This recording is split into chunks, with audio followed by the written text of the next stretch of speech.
এই শালিক পাখিটা আজ সাহায্যের জন্য আমার কাছে এসেছে।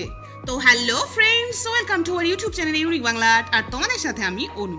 দেখো, আজ আমার সাথে একটা অবিশ্বাস্য ঘটনা ঘটেছে।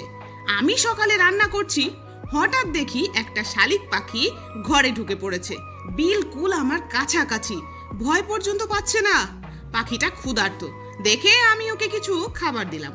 হঠাৎ খেয়াল করলাম পাখিটা ঠিকমতো হাঁটতে পারছে না, লাফিয়ে যাচ্ছে। ব্যাপারটা কি দেখতে আমি ওকে ধরলাম। অবিশ্বাস্যভাবে ও ধরার সময় কিছুই বলল না আমায়। এবার দেখি ওর দুই পা শুদ্ধ পাটের আঁশ জড়ানো রয়েছে। এই কারণেই ও ঠিকমতো চলতে পারছে না।